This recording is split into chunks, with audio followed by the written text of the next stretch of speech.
Before I get into how awesome it is that the Canes finally won a game in overtime, which is insanely awesome, let's go Canes, all that, I'll address Dougie Hamilton. I commented on his play a lot in my last video, so I figured it's only fair that I start the video off by complimenting Dougie Hamilton's game. With Jacob Slavin back, Dougie Hamilton has, again, Jacob Slavin, I should say, is able to complement the flaws to Dougie Hamilton's game quite well, and Dougie Hamilton made an amazing pass on the power play, and we got a goal out of it. So he got an assist tonight, and he had a solid game all around for the Hurricanes himself. So shout out to Dougie Hamilton for having a solid recovery game. And I mean, that's what it is. You know, sometimes in hockey players, it sucks when it's a big game.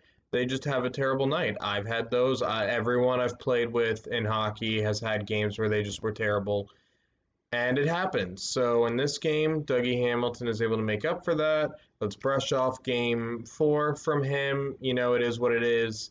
You can't change the past. You can look forward to the future. And Dougie Hamilton played very well. So shout out to that. And I'm not going to apologize for my comments on the last game like he actually does watch this video. But I am going to point out that he did a good play because I think it's only fair to him. And then, you know, but yeah, Canes won in fucking overtime. Let's fucking go. It's oh my god, I'm so happy right now, dude. Like, oh man.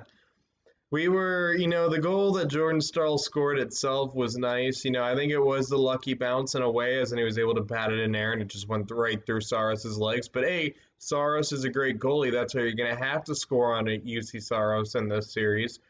I mean, the guy's coming pretty close to single-handedly stealing this series. And then B, we were due for a bounce like that. I mean, look at both overtimes. We've outshot them both overtimes. You know, I think we've outplayed Nashville basically every game, not to take away Nashville's effort in the game. I mean, they're hanging in there. They're playing like a great underdog. So not going to take away anything from their game. But this is honestly the biggest win for the Hurricanes since Game 7 with Washington, because our backs were against the wall and we were able to come out with a win. And, you know, Nashville, they're giving us hell. So the fact that we're able to come in and we have a chance, and I do think it is important to clinch the series in Nashville. It's going to be hard. Nashville has a great attendance. Shout out to their fans, but I do think you don't want to force a Game 7, especially when you're the favorites. I've actually been thinking even before Carolina went to overtime, which is like, I know I can claim, oh, I knew, is that Carolina does need to avoid overtime. Like, when you're the favorite, you want to avoid stuff like overtime in Game 7s because that's when the upsets can happen. Unless you're Tampa Bay 2 years ago, in which case you just get upset in 4. Or Edmonton this year.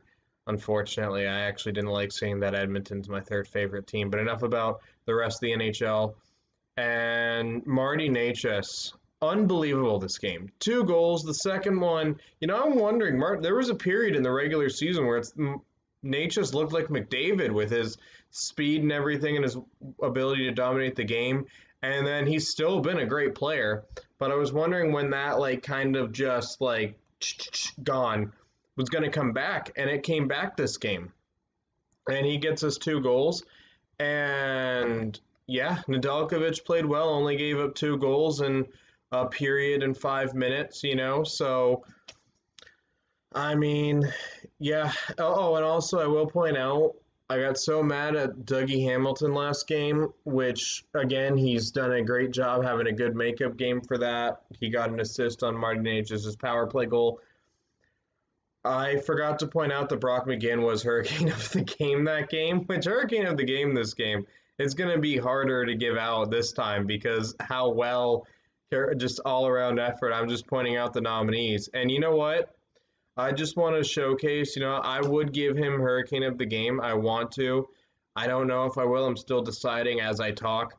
Jacob Slavin comes in, and it's night and day for Carolina. Jacob Slavin is the most criminally underrated player in all of hockey, in my opinion. The guy is that good. He's just not an elite offensive player, but he's so elite defensively that he has almost like every single thing that's great about hockey or that a great hockey player does that the media and just people in general will overlook. Jacob Slavin might be the best at it. But because, he's still a good offensive player, but because I wouldn't call him an elite offensive player, like if you're just looking at Slavin's offensive ability, he's probably a top 4 defenseman, not a top 2. But when you factor in his game all around, Jacob Slavin is a top 2 defenseman.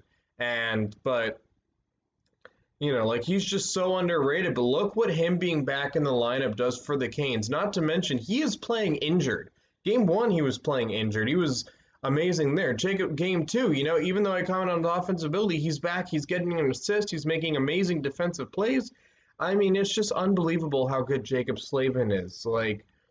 And I would give him Hurricane of the game, but Jordan Staal, and Natchez too. I want to, 3 people at least deserve Hurricane of the game this game.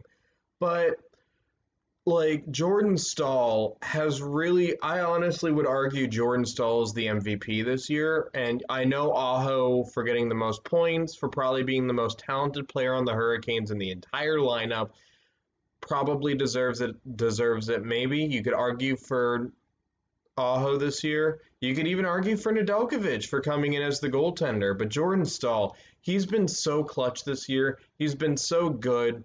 I honestly was like, I like Jordan Staal, but is he worth $5 million? Jordan Staal responded, yes, I am worth $5 million. Thank you very much. Because he's gotten clutch goals in games already. I can't count how many times I've given him Hurricane of the game just from his clutchness alone. And he scores, and again, he answers back with an overtime goal when Carolina really needed an overtime goal.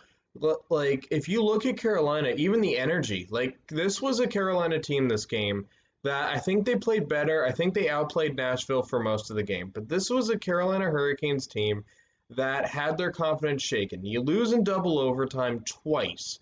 That can, honestly, for some teams, this is what impresses me about the Hurricanes. I'll get into that in a bit.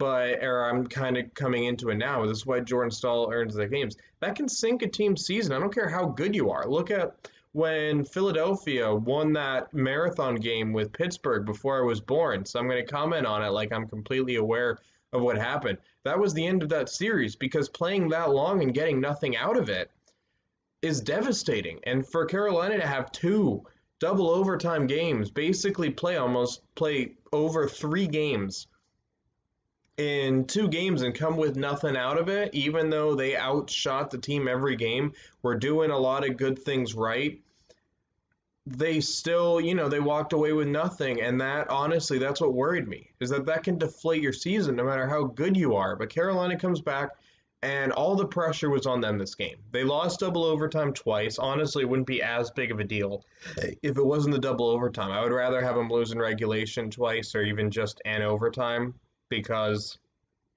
it's like you're not playing as long and you're not playing as much and not getting nothing out of it. So Carolina needed to win this overtime. If Carolina gave up another overtime goal, I don't care, that's it. They're on home ice. Not only that, they have the pressure of being the favorite. This is the year people expect Carolina to really do something, myself included. And so, yeah, and Nashville has no pressure. Still, probably going into Game 6, people are going to be proud of the way Nashville played, as they should be. Nashville has done an amazing job being the underdog this game. So the fact that Jordan Staal was able to get that goal for me is the most clutch goal any Hurricane has gotten all season, bar none, which I don't know if most clutch really does anything, because you get a clutch goal, of course it's going to be more clutch than the last one as the season keeps going. The games are going to get more important. Let's just say hypothetically, to unlock my inner Ben Shapiro, Carolina goes into Game 4 of the Stanley Cup Finals and someone scores an overtime goal to tie the series.